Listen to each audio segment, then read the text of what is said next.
This is the Writescast Network, brought to you by Dandelion Web Marketing, Lost Lake Press, and Kill Your Darlings Candle Company, and always streaming at writescast.net. The winner of this month's free 5-page critique is Brenda.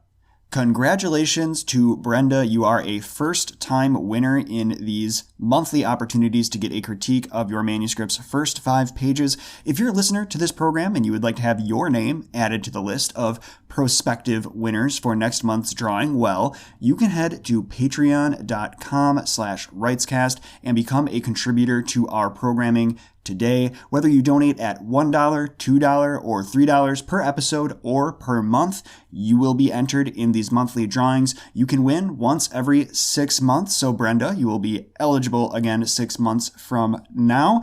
But until then, I will be in touch shortly about getting the first 5 pages of your current work in progress critiqued. All right, on with the show.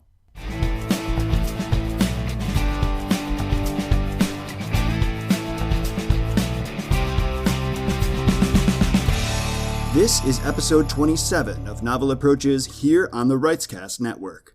Welcome to the Writescast Network's Novel Approaches podcast, a craft-focused conversation for writers everywhere. Because writing novels is hard, and we're all in this together. Hey there, I'm author, writing coach, and candle hustler R.R. Campbell. And I'm Ekta Garg, editor, author, Bollywood junkie, and guest co-host of the Novel Approaches podcast. In this installment of Novel Approaches, brought to you by Dandelion Web Marketing, Lost Lake Press, and Kill Your Darlings Candle Company, we'll be taking a closer look at the intersection of inner conflict and theme. But first, Ekta, thank you for joining me as a guest co-host. How are things going for you writing-wise? I just wrapped up a year of writing and revising 10 drafts of my novel, which I am now querying with agents. So when I was coming towards the end of that process and getting ready to prep my querying materials, I decided that I needed to take a step back. And then, I still wanted to keep writing, obviously. So I decided to start a little bit of microfiction, which I'm doing bit by bit.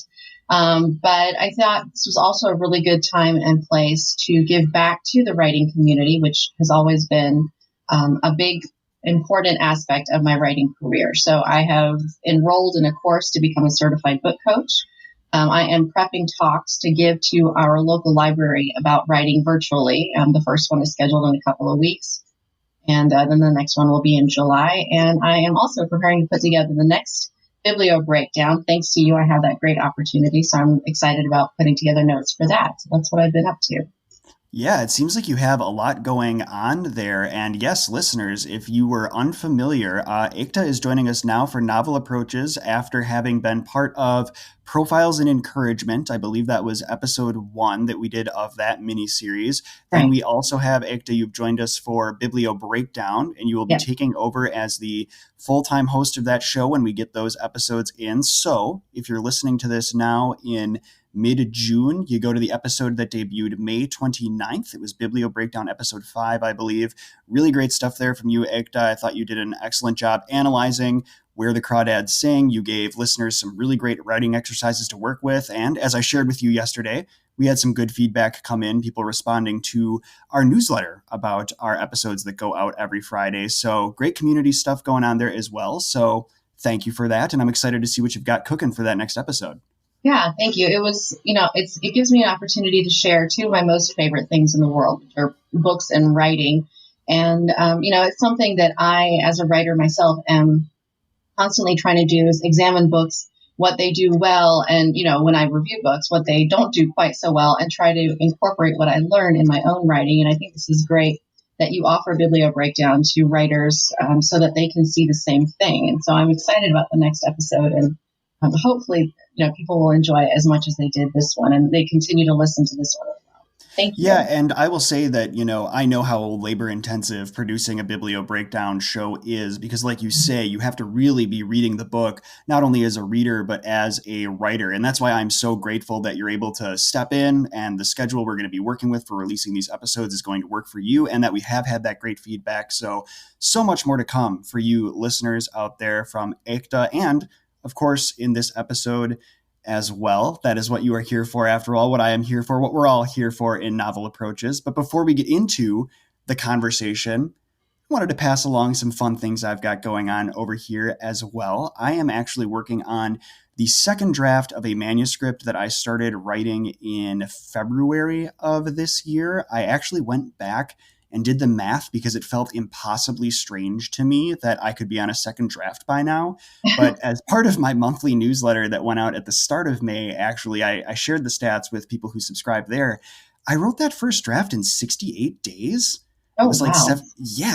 it blew my mind because I also wrote this one without an outline, which is unusual for me. This was my first manuscript getting back to truly writing with a discovery only process since I would say my first manuscript almost a decade ago. So I don't know. I'm having fun. It's nice to play in this space and see where it goes. But otherwise, I've pumped the brakes on querying for the moment. I'm going to let all the queries I've sent out start trickling back in, fingers crossed on a lurking full request and a partial request that's out there. We'll see what comes from that. But otherwise, my big hustle, and I advertised this at the top of the show, is Kill Your Darlings Candle Company. Yes, they're a sponsor of the podcast network. But guess what, folks? I'm the co-owner of Kill Your Darlings Candle Company with my wife. We have just gone public with the announcement about this candle company by the time you hear this episode.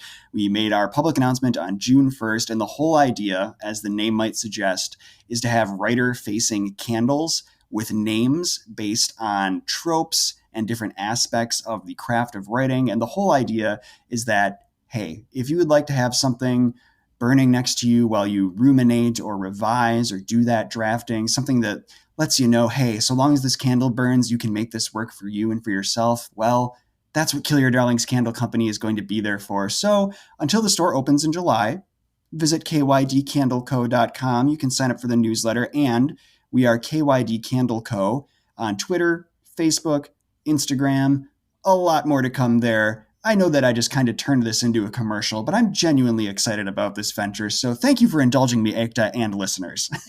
No, absolutely. I have heard and seen a lot of really interesting things to promote writing and that sort of thing, but I've never heard of candles. It's really interesting. What made you come up with that?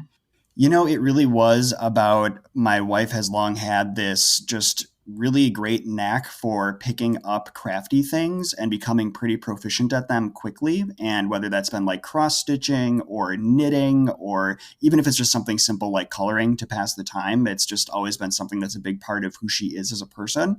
And earlier this year, she happened to just get a candle making kit and found that she enjoyed, at that time, it was very much the equivalent of a paint by numbers to make your first candle kind of thing. But when she had a finished product, I was like, well, this smells great. And also, wouldn't it be fascinating to turn to people who say, listen to this podcast, or who follow people like you and me on social media, or who are just generally invested in the writing community, and create something that feels like it's just for them. And so we set out trying to figure out, what would that look like? What could these smell like? What is our philosophy going to be as a business in terms of things like community and sustainability and creativity? And the next thing you know, we're in the kitchen making our own unique scent blends and coming up with cool marketing copy that's supposed to be oriented toward writers. And it's been really fun. So I'm looking forward to seeing where it goes. I can't say the names of any of the candles yet, because that will be a new level of reveal in July, right before the store opens. So folks, stay tuned. But yes, I'm clearly very excited about it. That sounds great. I mean, there's always been this romantic notion of writers burning the midnight oil, so to speak, and kind of being in the middle of the night with just those candles burning or just that lamp burning and ruminating over these brilliant ideas that they're going to reveal to the world the next day. So I think it's definitely got an old world charm to it for me that I think I would really like to check out when Oh, that's great to hear. And I love that idea, invoking this image of the midnight oil. And I'll tell you, Ekta, after we're done with this conversation, I'm heading to our Kill Your Darlings Candle Company team meeting document and adding midnight oil as a possible future candle name. So spoiler alert, and thank you, because that's a really good one. But all right, we've pumped the candles long enough here. Let's hop right into the conversation today, which is, of course, about the intersection of inner conflict and theme. If you are new to this program as a listener, this is kind of how it works.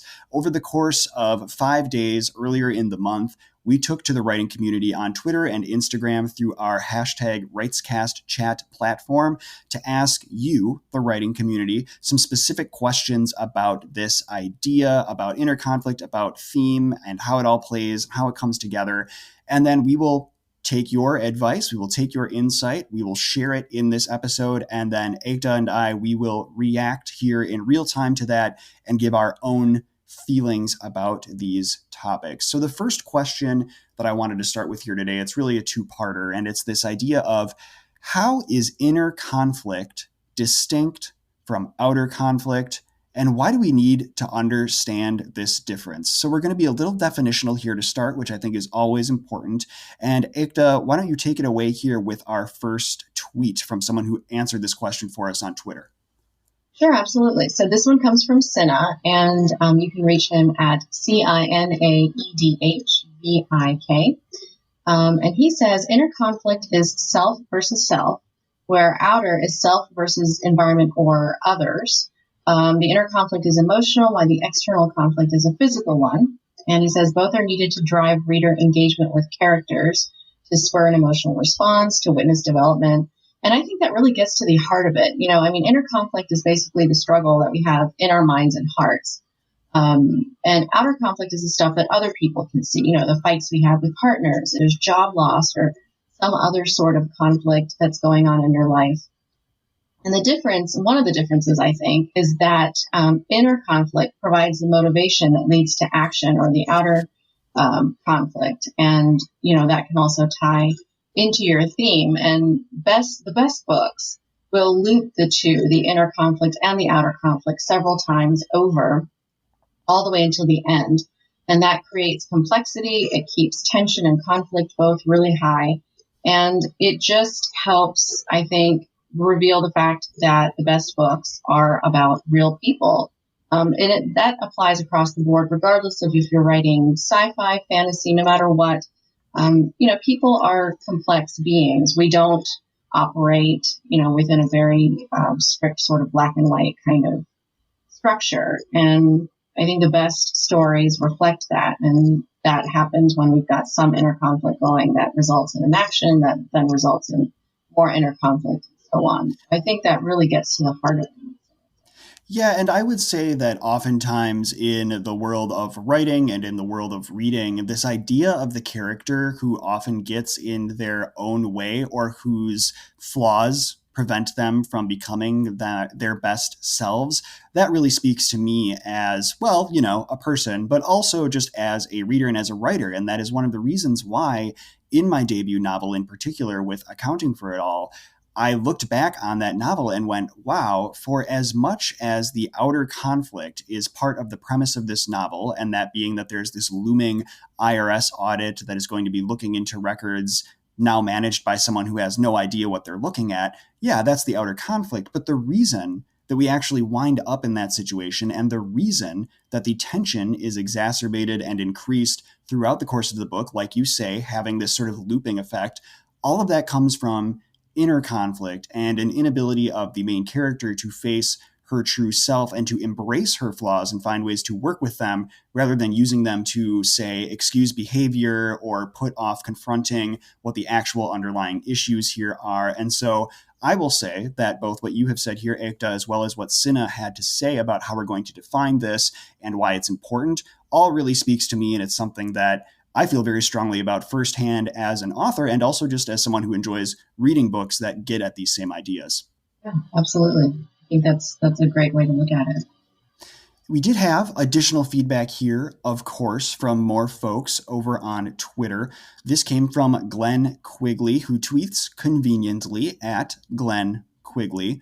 This is what Glenn had to say on this topic. Glenn says, "This is something I've been thinking about with my current work in progress. I realized my main character had no real outer conflict, meaning all he did was react to other people's plot and have feelings about things. Not the most engaging way to hook a reader. And Glenn, thank you for sharing with that through our hashtag Writescast chat over on Twitter with those now daily prompts. We do not do the single hour anymore. It's a 5-day extravaganza. Respond anytime. But thank you, Glenn, for that. And what really stands out to me here, Ekta, is this idea that the interplay between inner conflict and outer conflict is, in some ways, and probably most ways, more important than only having inner conflict or only understanding our character's outer conflict in a vacuum. And that's something that you were getting at earlier too, because this interplay permits an escalation. It permits the exacerbation of a character's tendencies or the situation that they're in until, well, we reach that point where their stakes are truly in play and a decision must be made. So Glenn, though he was being self-effacing here, he did have this revelation, and it seems like he's seeing a way forward for himself. So Ekta, I don't know if you have any thoughts there on what Glenn had to contribute to the conversation. Well, first of all, Glenn, thank you so much for being willing to share that, you had this revelation and that you saw something in your work that needs, more time. Sometimes it's hard for us writers to share things like that. So thank you for that.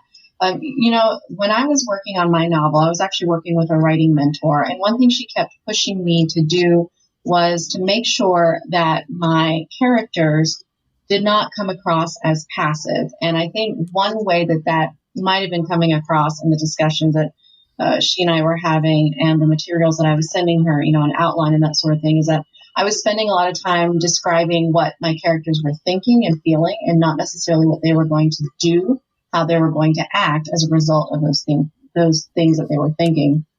And sometimes when we have books or stories where the complaint is that the character is passive, it's because they're spending a lot of time inside their own heads and not enough time acting on what they're thinking and feeling. Because there are times, we as people will have feelings or thoughts that we kind of hold inside. We don't always act on all of them.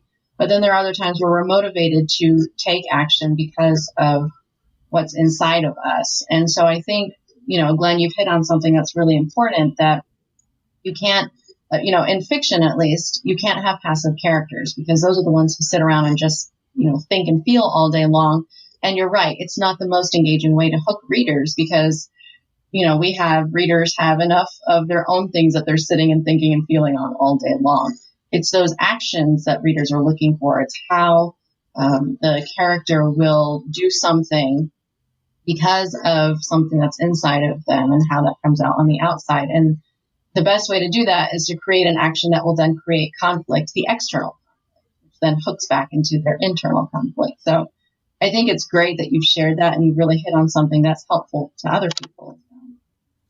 And I will say, too, one of the things that is interesting I'm finding as this conversation develops is that we posed the question initially in terms of talking about the distinction between inner conflict and outer conflict. But as we continue to talk here, it seems that, though, yes, definitionally speaking, we do have a distinction here, they're so dependent on each other. And I think that Glenn's tweet, I think that your comments, I think that our tweet from Cinna earlier is really helping to reinforce that notion strongly here. So why don't we see if, I don't know, are we going to get a dissenting opinion? Maybe let's find out. I know we have another tweet here from someone else. Ekta, if you'd like to take it away with that one. Sure. So Z is more than 6 feet away, tweets at Zachary Jeffries. And this person says, control is a way of looking at it.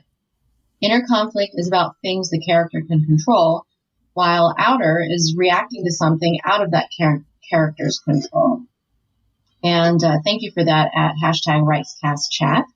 And I think that's a good point. When we can't make people or events go the way we want, the one thing that we can control is how we choose to react. We can ignore what happened. We can be happy about it, cry about it, be sad about it, whatever. We have the chance to really decide how we're going to react to it. Eventually, there is a tipping point, though. The reactions that no one else sees often become too big for us to hold or for our characters to hold. And those eventually come out, which can cause tension or conflict, outer conflict. And then that's where, the situations can spin out of control. And those are the things that make great fiction, when you have those things that come out that cause a reaction from somebody else who will then take an action because they have certain thoughts and feelings and they will take an action, which then might cause a reaction from the first character. And, this is a great place to see the protagonist and the antagonist react and act and work through problems because of those sorts of elements in the story. So I think control is an important thing to bring up too. If you are a writer, you're probably familiar with the phrase kill your darlings. But if you're not, the idea behind the kill your darlings adage is that sometimes that which we love most in our writing must be sacrificed for the greater good of our story. To kill one's darlings requires bravery. It requires an objective eye. It requires a making of peace with oneself and with one's work, a task often more arduous than the act of writing itself. But at Kill Your Darlings Candle Company, they know how challenging it can be to be brave and take that decisive action. But when you let their candles' light encourage you on your creative journey, well, you'll know that they are there with you. Kill Your Darlings Candle Company believes you can be brave. They believe you can do the right thing. They believe you can kill your darlings. And they're there for you and writers like you at every step of their creative journey. To learn more about Kill Your Darlings Candle Company, you can visit kydcandleco.com. That's kydcandleco.com.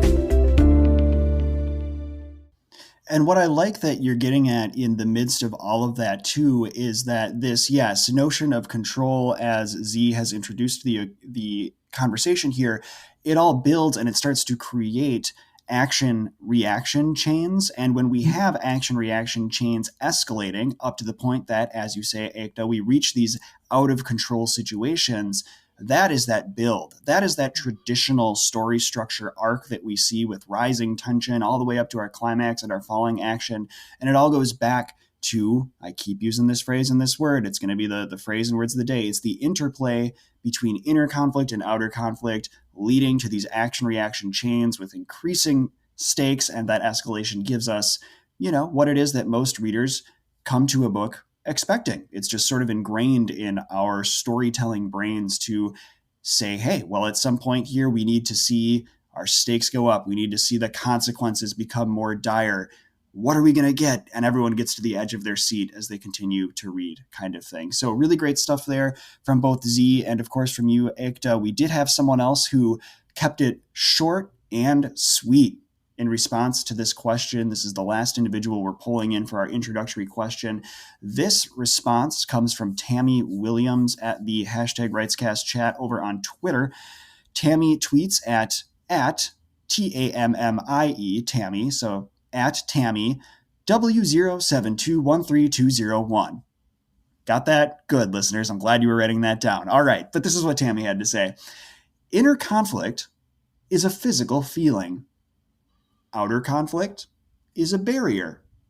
All right, so my first thought when I read inner conflict as a physical feeling is to raise an eyebrow, because I was like, is it a physical feeling?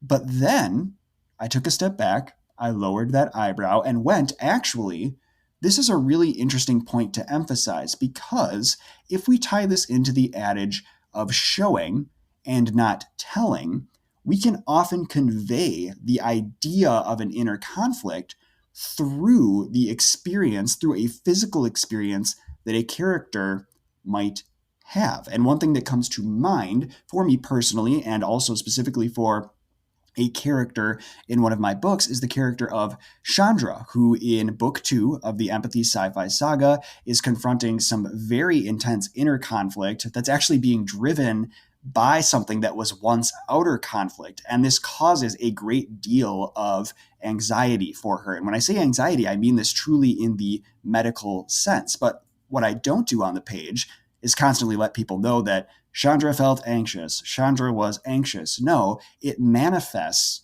in a series of different quirks and her behaviors toward others. And all of this is surrounding this physical feeling of what it is to be anxious for her. So Tammy, you had me raise my eyebrow, and then I went, you know what? I got to put that eyebrow down because I know exactly what you're talking at here. So Ekta, I don't know if you have any thoughts on what Tammy had to share.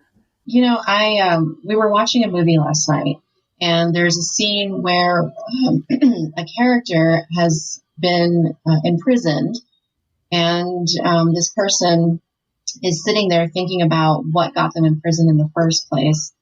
And there's a steady shot of them just sitting there, and all of a sudden they start to gag. And my younger daughter said, "What? That's so weird. Why would he be doing that?"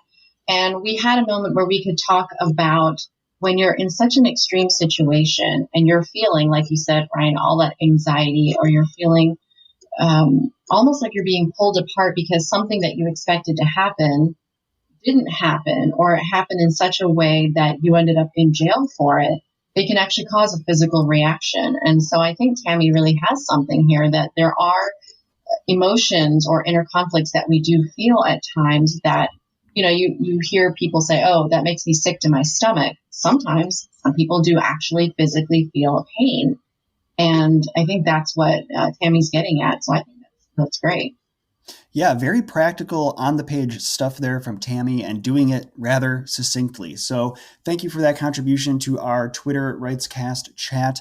We will shift gears now because, of course, this conversation is about more than just inner conflict and outer conflict. We're talking about the intersection specifically of inner conflict and theme. So we should probably give a nod here to theme by exploring this question, as we did in our Writescast chats. How, Ekta, can we write for theme? What is it that people had to say about this? Yeah, so we have a couple of more, I don't know if they both came from Twitter, but we have a couple of more great comments. The first one comes from Glenn Quigley, at Glenn Quigley. And they said, "I follow some Pixar writing advice I read years ago. Write, find a theme, rewrite with theme in mind," which I think is such a great, succinct way to put it. Avery Ames, at Avery Ames, says, "I almost never have a theme in mind for the first draft. Instead, it tends to reveal itself as I write. Then I clarify the theme and weave in the supporting bits during revision. Hashtag Writescast chat." I think theme is always a little bit hard to pinpoint. I've been in different writing groups online, different chats and discussions online, and writers always sort of have trouble putting their arms around it. And in my training in book coaching, something that was mentioned was that one way to look at it is, what's the point of your story? And what are you exactly trying to get at? It's actually pretty common for people not to know the theme that they're writing towards until the end. When I started working on my own novel that I'm now querying to agents, I thought the theme was going to be about the challenges of a marriage of convenience. And after all those drafts, I know now that it's really about a man trying to step out of his father's shadow when some of the biggest challenges that come to him lead straight back to that same person, to his father. And I didn't know that until I worked through all 10 drafts of my book. So writing for theme really means looking at the bigger picture. What is this about? What are you trying to get at? Sometimes writers know that ahead of time. Romance writers, for instance, they know that they're going to be getting to the general theme of, and they lived happily ever after. But it's okay if you don't know your theme ahead of time. The most important thing, I think, is you shouldn't force a theme. Anyone writing long enough knows that your characters are going to pivot, your plots are going to pivot. So don't try to box anything in during those initial writing stages. Don't be impatient with yourself if you can't figure it out right away. If you can't figure it out, it's okay. Give yourself some time and space. Come back, reread without doing any revisions or editing, and then ask yourself, what are your lasting impressions and thoughts of the story? And often that will take you to the theme that you're actually trying to discover.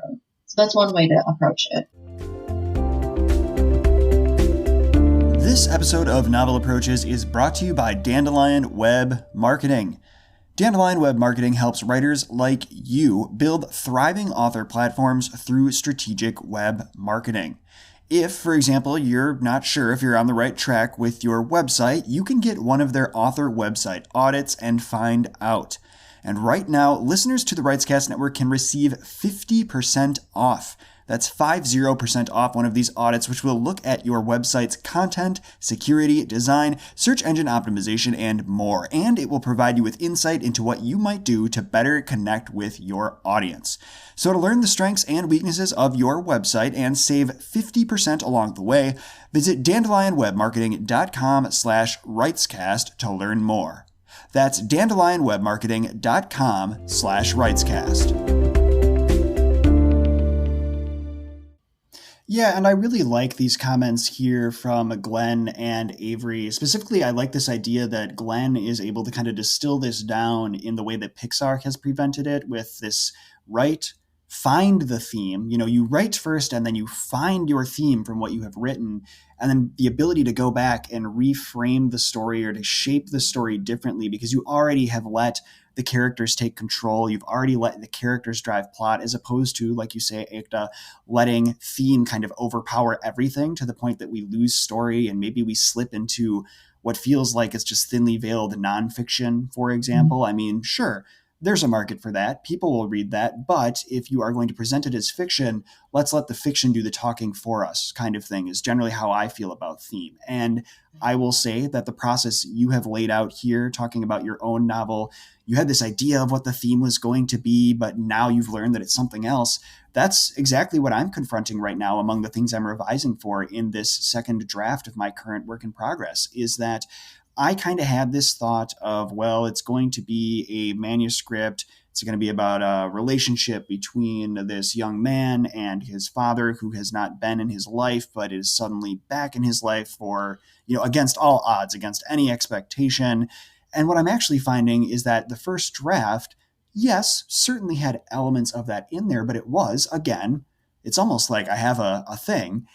I wrote another self actualization narrative. It's really about becoming one's best version of oneself, about trying to develop a nuanced understanding of one's flaws, and then pushing through that or embracing what flaws can be embraced and turning them on their head to become something productive. But that's not all in the first draft. It's there kind of. And so, like has been laid out by people here like Avery and Glenn and you, we have to go back now. We revisit this manuscript. We think about that as we revise, and we make sure that we are shaping it in such a way that it is there and it has a steady heartbeat, but it isn't a heartbeat that is so loud that it deafens everything else on the page, I guess, if we're going to get out the metaphor machine, for example. Yeah, absolutely. I think that's it right there. And, of course, we did finally have some contributions from our Writescast chatters over on Instagram. We love our Instagram folks as well here, and we heard from some regular Instagram contributors, those being author Sarah S. and write_wherever. So I will go ahead and share what they had to say about theme here.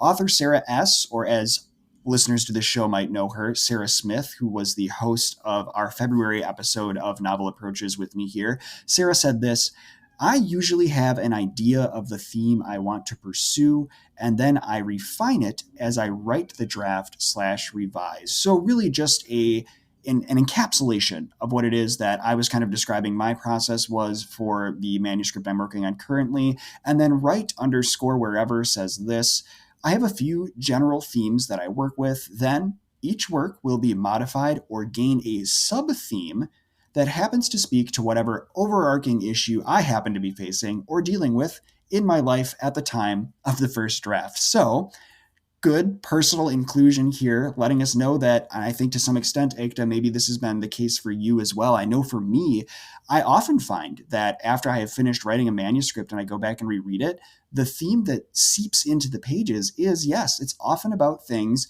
that I was facing or dealing with at that particular time in my life. So, Ekta, is any of this, whether it's the comments from Write Wherever, comments from author Sarah S., is any of this resonating with you here?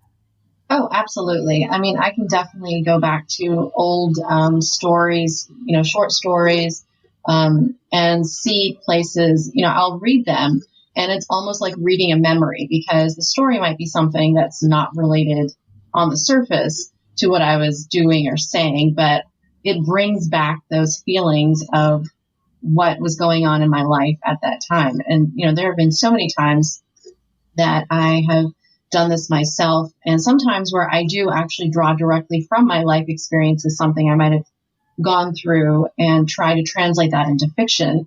But I have to say I've been less successful with that, only because I think when you try to be so on the nose with it, the page kind of fights back. But there have been times where absolutely I've read older stories of mine and said, oh yeah, this is what was happening. So I think that's kind of common for a lot of writers, and sometimes where I think our best fiction comes from, because there is that, advice write what you know. I prefer to think of it as write from what you know. So you start with something that you know, and you write from that and spiral outwards into things that you can explore. But absolutely, I've seen that in my own work.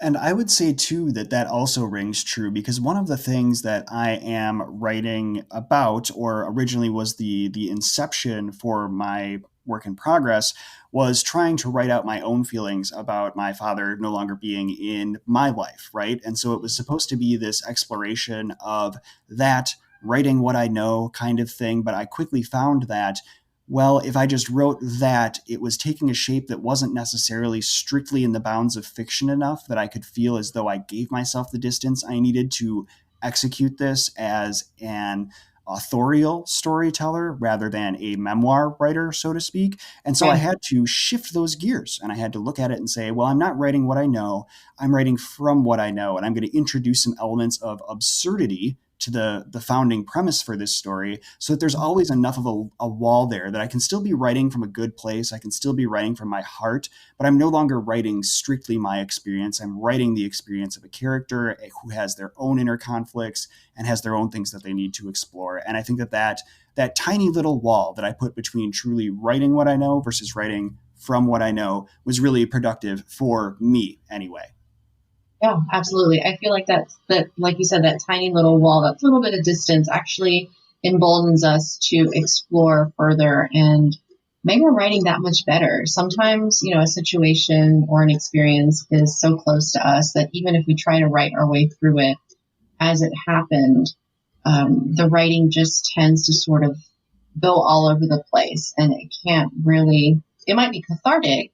I'm a big believer in that, but it may not be the best presentation of fiction, so to speak. So I think that's a great point, putting out that little bit of a boundary that gives you, the place that you need where you can look over and see the possibilities of what you can create next.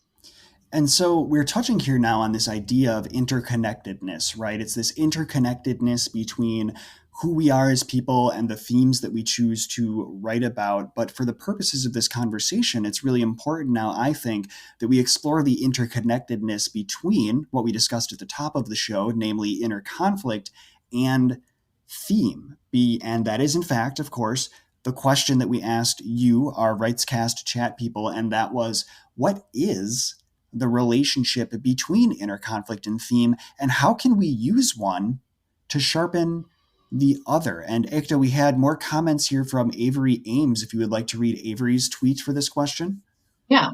So it says, I find that the protagonist's inner conflict often drives the theme. The contrast between their core want versus their true need can be used to highlight the overall theme. For example, a desire for career success versus their true need for emotional connection. And I think that's it, exactly. If you think of, for example, a romance novel, there are two people, they have a deep desire for love and companionship, and that's their main inner conflict, which drives at the theme of romance novels, which is that everyone gets a happily ever after. If you look at women's fiction as a genre is loosely defined as, stories and books that showcase strong female characters who place a lot of importance on relationships. And their main inner conflict of the characters, the protagonists, are almost always connected to wanting to see a change or maybe even improvement in a relationship with someone, whether it's a romantic partner, sibling, parent, friend, someone else who is important to them and important enough that they think that change needs to happen, even if they're not necessarily being the agency of the change right away, but it's something that they desire, and it's something that causes that inner conflict within them. And the themes in women's fiction novels go back to those relationships in some way. So you can use inner conflict to sharpen your theme by going back to two basic questions. First of all, what does your character want more than anything else? And we're talking about those deep, heart deep level wants, not, I want an ice cream cone. I mean, we're talking about something really, really deep that will change them forever. So what do they want more than anything else? And what is stopping them from getting it? And if you answer those questions, you will start to discover your theme, or sometimes even land on it, right away. If you're using your theme, if you have a theme, as some people have already indicated, some of our listeners and followers have indicated that they start with a theme. and you're using that to discover the story, you take your theme and you can ask, how have I seen this theme presented before? Or how have I not seen it presented? For example, again, with romance novels, the theme is everyone gets a happily ever after. In your reading, when you're reading other novels and stories for these themes, how have you seen that presented before? How have you not seen it presented before? A good place to start for writing your own piece is to start with what you've not seen and explore it, build on it. But that's not to say that you can't use a theme that you've already seen. Sometimes, some of our best stories and novels, the ones that we love and that are evergreen, build on very basic common themes. So if you're going to go with that, start with what you've seen before, and then introduce new elements that make it unique to you, to your writing, and can present things in a way that other people, and especially your readers, haven't seen. So I think those are a great way to make the two intersect. Yeah, and what I like about what you've had to say here is it isn't just this sort of platitude level, we want inner conflict to sharpen theme and vice versa. There really are some practical steps that we can take as writers and as readers, informed readers, right? That's one of the founding principles behind that Biblio Breakdown program, is turning ourselves into engaged readers who are thinking about craft as we go through it, to see, for example, how is it that a character's wants, their deepest, darkest want, and what's getting in their way, how is it that that's going to ultimately define the character, define their experience, and define the takeaways for readers from this manuscript? It's an immediate and direct interplay in between inner conflict and theme. And just like you say, if you are reading, well, what have you seen before in your reading? Are you reading a book and go, wow, this is really speaking to me. It's something I've seen before, but they're doing it in this really clever or nuanced way, or perhaps the character is just so compelling that it allows you to access the theme in a way you had never quite seen before. So these are all really wonderful, practical things that people can take with them from this episode to their writing and to their reading. But I will say this, I know as a new writer, if you are listening to this program and you are just getting your feet wet in the world of writing fiction, maybe you're on your very first draft of your very first manuscript, or you're going back to revise your very first manuscript, this is going to feel like a lot. It's going to feel like a whole extra bit of everything we're talking about today is going to feel like something, oh no, it's just one more thing I need to keep in mind. And I need to make sure that as I'm drafting, that I've got all of this in my head. And I want to go back then to our previous question where we were talking about theme in general. Write the story as it needs to exist for now, and then treat your own work as if perhaps it were written by someone else when it comes time to revise, and see what themes are standing out. See how it fits into what you've seen before and what you haven't seen. How is it speaking to you now that you're not actively writing it? And then let that kind of guide you along the way. Be willing to be flexible and recognize that, hey, we certainly have practical ways that we can tackle all of this, but we can just let ourselves write as well, and let the revisions process, which I love. I'm not shy about saying that I love the revisions process. The revisions process can really be our guiding light in some of this stuff, because this is all very important, but it can also be very overwhelming. So really good practical steps to take there. Also wanted to make sure that folks who are just brand new to this don't feel like, I don't know, Ekta, how was it for you when you were first getting into maybe your earliest fiction manuscript? I mean, how did you feel when you started hearing about things like inner conflict and theme? What was that like for you? Oh my gosh. I've been writing and reading for so long that I don't think I can pinpoint a time where I actually consciously started looking at, oh, well, there needs to be an inner conflict, and there needs to be a theme, and there needs to be, good setting, and there needs to be good dialogue. I think, writers, we read a lot, but we should be reading a lot. And I think a lot of these things we absorb, believe it or not, just through the reading that we do. But I definitely would want to encourage first-time writers, new writers, not to worry about all of the specifics as, you hear it here, or, in other reading of the craft that you might do, whether it's online, books, whatever the case might be, when you're talking to writer friends. Don't let it all overwhelm you, and don't let it bowl you over. I'm an editor as well. And so I love to tell the writers I work with, get the words on the page first. Worry about the other stuff later. Get the words on the page, get the story out, just like Ryan has mentioned so many times. I think it's a crucial piece of advice that a lot of times writers almost ignore because they're so worried about all these other things. So get the words on the page, get the story out, and then come back later and do it in steps. Don't feel like you have to tackle everything all in one revision. Sit down with your story and say, okay, today I'm going to think about inner conflict. Where can I see inner conflict in this? And break that up into, 1 or 2 weeks or 3 weeks, however long you think it might take you, and focus only on that. And then go back at another time and say, okay, today I'm going to look at theme. How is my theme, if I've found it yet? Or, what kind of theme am I going to be driving at? How does that come out? And then look only for that. And if you break it down, then it becomes much more accessible. And all of a sudden it's not, I'm writing this big, huge novel. I'm constructing a story step by step carefully. And it's something that you'll be able to do time and time and time again. So yes, absolutely. Don't let this overwhelm you. Don't let it feel like it's this big, unachievable thing. You can do this. It just takes time and patience and being willing to put in the work. That's really all it's about. Scrivener.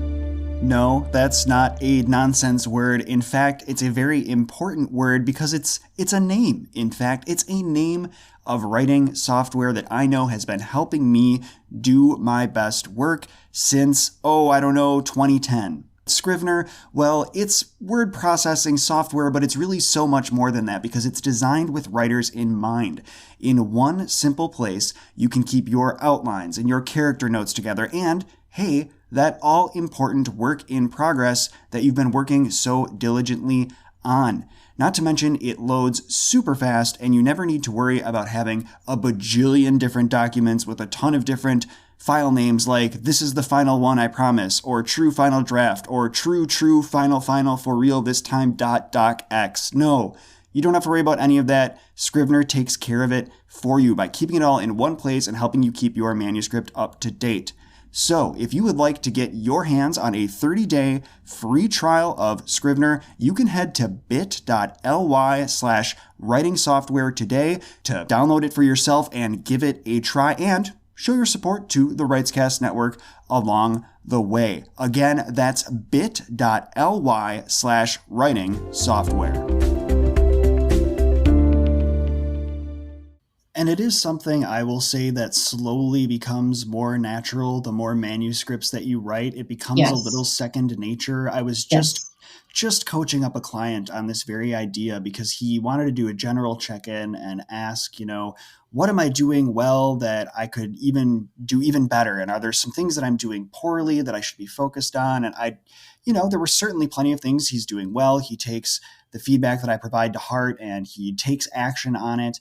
But what I wanted to let him know was sometimes if we focus too much on those specific questions, we lose sight of the fact that we will, just like an all-star athlete in any sport, you develop this sort of, if we're going to use basketball as our analogy, your court vision improves over time. The more time that you spend on the court, doing your dribbling skills, you're passing the ball with your teammates, you're taking shots from different places around, you not only get better at those skills, but you start to see your environment and feel your environment in a different way. And I promise you, no matter how much, highfalutin nonsense this might sound like, listeners, you will start to see and experience the page differently over time. And some of this stuff will become second nature. You just have to be patient with yourself, patient with your process, and, patient with your characters, because sometimes they're not exactly cooperative either. So I totally get that. But great. I think those are some really good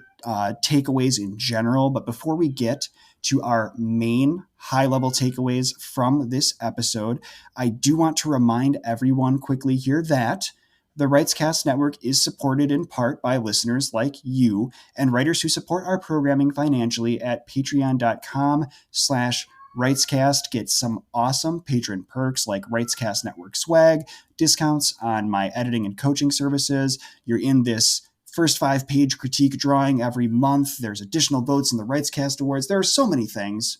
And all you got to do is contribute at $1, $2, or $3 per episode or per month if you cap your contributions. And I'll say this, even if it's just $1 a month, everything counts. And with your support, hey, that's how we unlocked a fourth podcast every month. That is why, patrons, you're going to get to hear from Ekta on every month that has a fifth Friday. So thank you, patrons. Without your support, we wouldn't be building out the Biblio Breakdown program like we are. So again, you can visit patreon.com/Writescast to learn more. Yes, thank you so much. And we'd especially like to thank Laura Hazen and Angeline Boley, whose contributions at the Wise Mentor level earned them shout-outs in every Writescast Network episode, on top of all the other great patron rewards they receive. Yes. So again, that's patreon.com/Writescast. Oh, and I said we were going to main takeaways next, but Ekta, it turns out, gasp, we're not ready for main takeaways yet. We've got listener questions. What do you know? We've got listener questions this month, and I'm thankful for that. We do have, it was stated as a challenge, but we'll treat it as a question. This came from Rebecca Ann at R, as in the letter, Writes Fantasy over on Twitter. And I'm going to read Rebecca's tweet, and we can kind of mull this one over, Ekta, and see what we can do to offer some help. Rebecca says this, I know the inner conflict for my characters, but it's hard to bring it out in the story without actually coming out and saying or having the character say, this is what I'm feeling and why I want to do it. More or less what Rebecca is saying here. And Ekta, for me, the first thing that's coming to mind is it's playing back into this thing that we talked about earlier in the episode with using those shows, using things like physical, visceral reactions or thoughts that might suggest how a character is feeling to try and convey this inner conflict and then eventually tie that into theme. Does that kind of seem like a reasonable approach here Rebecca might consider? I think so. Another thing that kind of comes to mind, and I know this may not seem like a fun exercise, but it gets the job done. Sometimes it's like taking your medicine, right? It tastes horrible, but you'll get better afterwards. I would encourage Rebecca and anybody else listening to think on a time when you might have had a fight with someone who you love dearly. And think about the fight, try to recall the things that were said, and then think about the things that you were feeling that you specifically did not say, that you didn't share. And think about how what you were thinking and you didn't say affected what you did say and what the other person responding to you said. See how those two things interplay.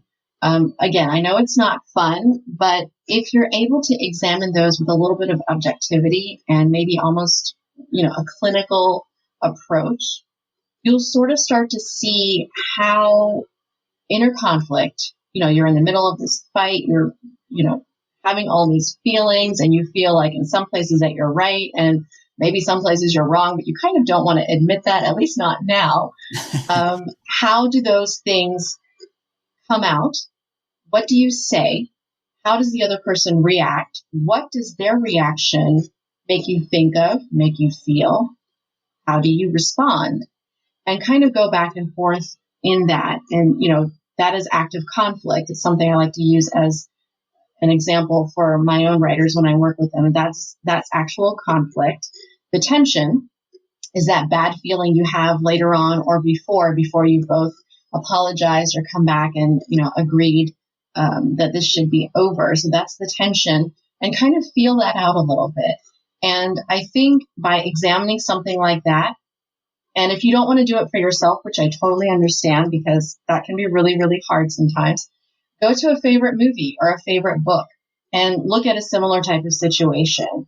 See how the two characters interacting, what they said on the surface, what they were feeling inside, and how those two relate. And I think you'll start to see ways that you can bring out the things that should be brought out at that time and the things that should be suppressed but are still part of that inner conflict. So I hope that helps, Rebecca, and I hope that helps our other listeners as well. Hey, I love any kind of practical advice, any kind of exercises you can throw out there, even if, like you say, maybe it's not the most fun to revisit some of those moments, but I think that that provides a really nice framework for better understanding the challenge that Rebecca has sort of offered us here. And I'm sure that Rebecca is not alone in facing as she works on her manuscript. So thank you very much, Rebecca, for that question. I hope we were able to help in some way. And with that in mind, we are now we are officially, yes, ready for our main takeaways from this episode. So for me personally, in reflecting on the intersection of inner conflict and theme, I think the connection between the two is really inextricable, because when a character is forced to confront their deepest worries, concerns, or flaws, we are in effect then walking readers through a character growth arc that becomes the sort of medium through which theme is communicated. And whether we start with theme and find a character who's going to help bring that theme out, or if we start with character and we just kind of write this person, we watch how they change and grow, and then stumble our way into theme, either way works, so long as we are willing to take that deep breath, give ourselves a moment of pause as we prepare for and undertake the revisions process, and then let the two of those factors really do the work for us as we ask ourselves some of the questions that you gave people to work with earlier in this episode, Ekta. There are really so many possibilities open to us if we're willing to just see that these are related, let one take the fore when it needs to take the fore, and then let the other catch up as it needs to catch up, both in terms of our process and how it manifests on the page. So that's what's really stood out to me here, Ekta. What have your biggest takeaways been from this episode? For me, writing is often like dumping the pieces of a puzzle on the floor. And sometimes you find the important pieces right away. Sometimes you're dealing with corners, end pieces. All of them are crucial to completing your picture. And dealing with inner conflict and theme are pretty much the same way. Inner conflict drives characters toward a particular endpoint. And that end point should change your character forever. I mean, the best stories are about permanent change, even if it's a small one, but it has to be a permanent one. Once that change is determined and once it's defined, you have a piece of your theme and you can see the clear shape of it both and, how it fits in overall with the puzzle of your novel. So don't get upset if you can't find it at first, and don't give up. You have to be diligent. You have to keep looking, keep working, and the entire picture will reveal itself in time. So just keep at it. Golly gee, Ekta, if that's not an instance of the metaphor machine at work, I don't know what is. God, I've met my match, Ekta. I've met my match in metaphor machining, which is great. The metaphor machine was such a feature of past episodes. It was set to the wayside, and I feel like it has come back strong here. So thank you for that. I really love the idea of looking at it as if we're dumping puzzle pieces on the floor. I think that that's a really nice concrete image to leave listeners with, to leave writers with as we wrap up this episode. Folks, I want to remind you that as always, we are going to have opportunities for further engagement. You are actively helping us pick what the next topic for our episode in June is going to be. What our episode in July is going to be, because this one is debuting in June. I did this last month too. My months are all a jumble. But hey, the important thing here is head to Twitter, visit the @Writescast account, and you can vote to help us choose what it is we talk about in future Writescast chats and in future Novel Approaches episodes. Or if you don't see the poll over on Twitter, it's possible that the poll has closed. You can head to writescast.net to learn more about what we will be discussing for our Writescast chat next month.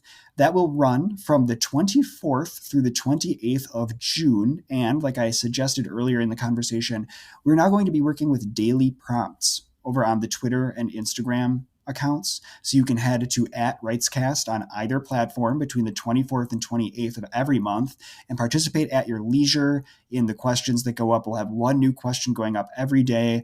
Even if you're responding to the question from a couple days earlier, I go back and I collect those replies. Don't feel like you have to respond immediately. That's part of the whole point of changing this, is to make it so it's much easier for you, listeners and writers, to engage and to get your feedback featured on this show. So thank you everyone who participated in our most recent Writescast chat. And again, we're Writescast on Twitter and Instagram, or writescast.net if you want to get over to that website. But Thank you, everyone, for joining us for this episode of Novel Approaches here on the Writescast Network, brought to you by Dandelion Web Marketing, Lost Lake Press, and Kill Your Darlings Candle Company.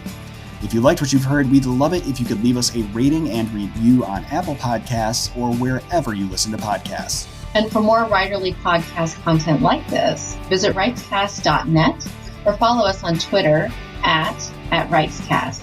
I'm also on Twitter and Instagram as at EKTARGARG. Come say hello. Yes, and I am over on Twitter as at I am RR Campbell.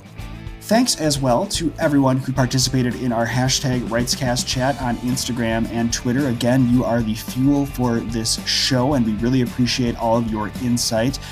But, of course, next on the Writescast Network, we will have a R.R. Campbell Writescast episode, and for that one, I will be interviewing author Valerie Beal about audiobook production. So stay tuned for that one, which will debut on June 19th. That's it for this episode of Novel Approaches. Thank you for listening. Until next time, you know what to do. Write on and write well. This is the Writescast Network, brought to you by Dandelion Web Marketing, Lost Lake Press, and Kill Your Darlings Candle Company, and always streaming at writescast.net.